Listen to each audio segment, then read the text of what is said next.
Welcome back to the last video of this series, Contrarian Market Timing.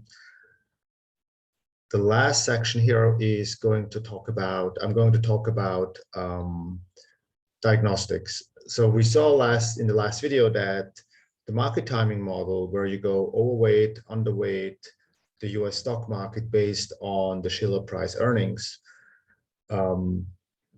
actually led to very disappointing results. It did extremely well in the entire sample, in the first half of the entire sample from 1900 to 2015, but in the second part from 1960 onwards, buy and hold and timing the market, they actually produced the same results in terms of cumulative performance, in terms of Sharpe ratio, in terms of drawdowns. So what we can see here is, again, this is our signal, the Shiller price earning ratios. And from around, I would say, like early 1980s, where the signal was where the Shiller PE ratio was very cheap, until today, we had this secular trend upwards in higher and higher valuations. This is just this year's market correction, where it went from like almost a record high of something like very high 30s to like 30 price earning ratio. But overall, we saw this secular trend. And I would say like the last 30 years or so, the average was always higher than the total sample average. So based on that, we see that the model would almost always have led to a signal of going underweight US stocks. And we missed out on many opportunities during the 90s, then also after the GFC. So what are the reasons for this drift? To understand that, I'll take a look at these factors here, and I will go into them like one by one. So first of all, the secular drift in real yield. So real yield, it's a theoretical concept.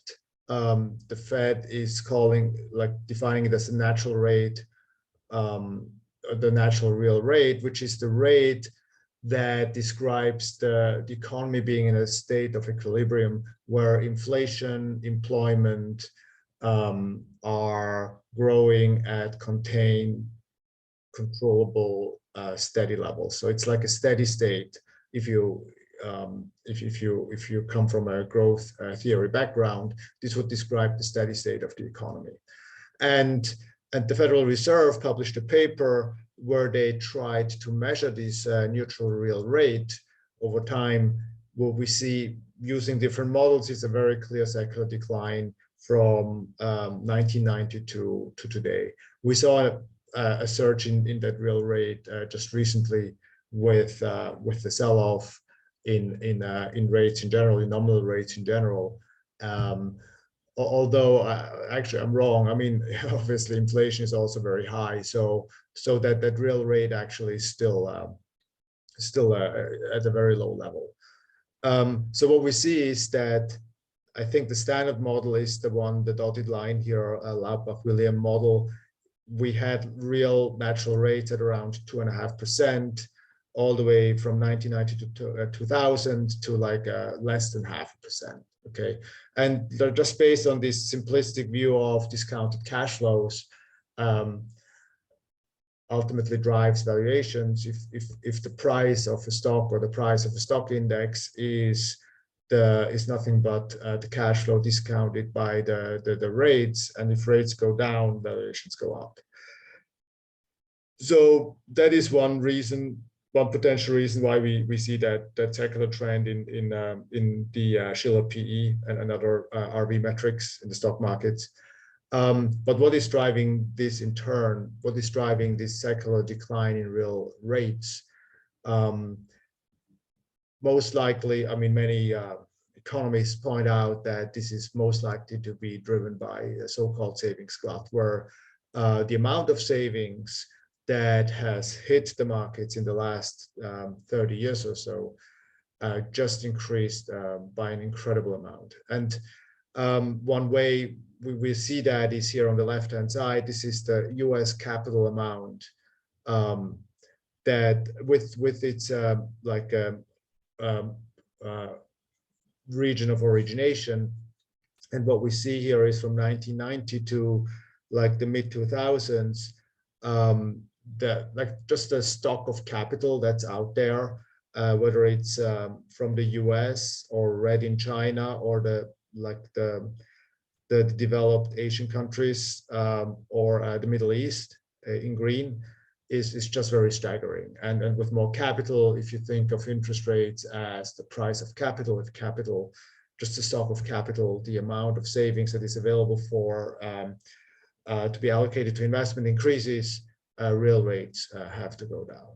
And we see this trend in an increase in valuations of assets, in like not just in the US, which is like the blue line here. Unfortunately, this time series only goes back to 2000, but we see like valuations of real assets to GDP is now at almost a 4.5x. And like other countries such as France or China actually saw an even more pronounced increase in those valuations. Okay, so this is a global phenomenon.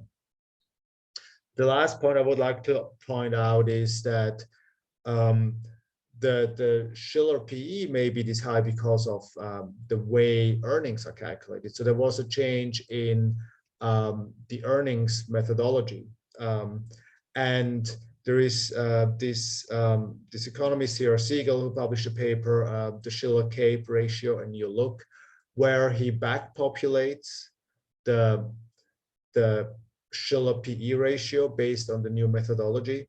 And that is something that you can see here with the dotted line. So this is the Cape method with the new methodology, not adjusted for the calculation methodology. And what you see is the dotted line was very much in line with other ways of calculating earnings ratios in the like late 80s up and until late 90s. But we see a very significant divergence since around like the beginning of the 2000, like year 2000, and the difference is almost like 20 to 30%. So so we may see these very high Shiller PE ratios because the calculation method changed. So it's more a technical argument here to be made. For why we see this. And obviously, when you model quantitatively timing strategies and the signals that you use, that you rely on, you can control for that. Okay.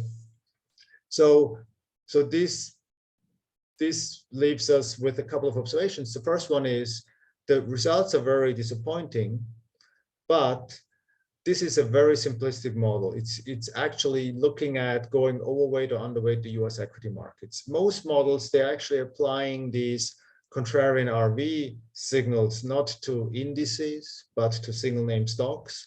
And they also diversify geographically so that they have a larger samples of signals that they can then enter shorting richer names and going long cheaper ones. For example, Ed Thorpe, he was using a single name model, RV model, and then applying to like every single name traded, I forgot the sample, in the NYSE probably, but also ensuring dollar neutrality, not just overall, but also across industries. So there are some tricks to do that. And then another like expansion would be, as I mentioned at the very, probably the first or second video, this contrarian, this RV relative value signaling can not only be applied to this very asset class that I was talking about, equities, but we can actually also apply this to fixed income, both sovereign bonds and corporate bonds. We can apply this to other sectors such as FX or commodities. So we can actually enlarge the universe of assets that we track and value in terms of rich cheap to put on these signals. So this is just a very simple example that allows me to highlight the advantages of it and the intricacies. It's a very nice illustrative case, but it doesn't mean that it doesn't work. In this example, it doesn't. But the universe of asset classes is much broader, and there are strategies that obviously work, even though it's just it's not like free money.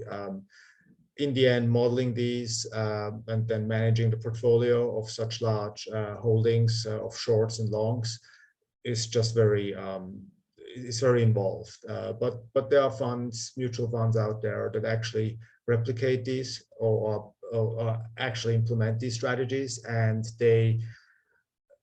it's worth taking a look at them and see how they perform. Also, not on a standalone basis, but also how they perform in different economic regimes.